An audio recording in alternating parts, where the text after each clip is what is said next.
La tour des juges face à la vague des Jeux Olympiques, un sujet de discorde. Des habitants inquiets des conséquences de sa construction s'organisent pour s'opposer à son implantation.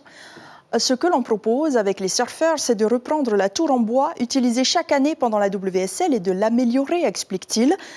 Car en plus de son coût très élevé, l'infrastructure proposée par le pays pourrait, selon eux, détruire l'écosystème de la presqu'île. Les détails avec Stéphane Ratino et Nicolas Suire.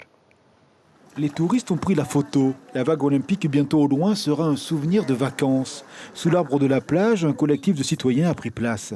Des bureaux à Paris qui ne savent même pas nager et mettre les pieds au récif. C'est ça qui me répugne, à moi et à tout le monde. Une réunion forum où la parole inquiète rencontre des visages concentrés. À lever la tête, ils devinent le projet de la tour des juges, la tour de la querelle. Cindy, la prestataire de service, Taourey, le surfeur, l'union dans le combat aimanté, disent-ils, par une motivation écologique. Le jeune homme a une connaissance des lieux, la vague, les fonds marins. Alors, une tour appuyée sur 72 mini-pieux, plantée dans le platier, son âme n'a fait qu'un tour. J'ai un certain feeling qui me dit que ça ne va pas bien se passer avec cette construction-là. L'écosystème pourrait changer du tout au tout alors. C'est ça qui nous fait peur, c'est l'écosystème premièrement, c'est ces travaux dévastateurs. Des grosses machines vont être amenées par des barges, ils vont être amenés à secouer le récif en fait. Le récif c'est un énorme platier et qui a été shapé sur des millions d'années et qui fait que nous avons la plus belle vague au monde et peut-être la plus connue après ces Jeux Olympiques. Les pieds, ils veulent les mettre exactement là, à côté des fondations. La modification du récif peut entraîner la modification de la vague.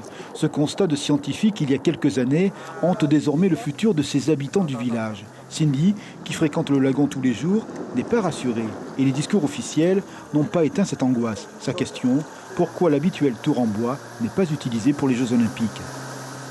Pour nous, c'est une aberration qu'il n'y ait pas eu d'études d'impact environnemental pour l'implantation de cette tour. Nous, ce qu'on leur propose avec les surfeurs, c'est de reprendre la tour en bois qui est utilisée chaque année par la WSL et de l'améliorer et de renforcer, s'ils veulent, les fondations.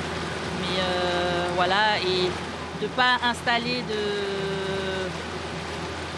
canalisation, coque en pente dans le lagon pour apporter l'électricité et plutôt de voir des innovations comme le photovoltaïque. Le temps désormais court pour ces citoyens. Un bras de fer commence aujourd'hui. L'association organise une manifestation ce dimanche, la Tour des juges, à la recherche d'un juge de paix.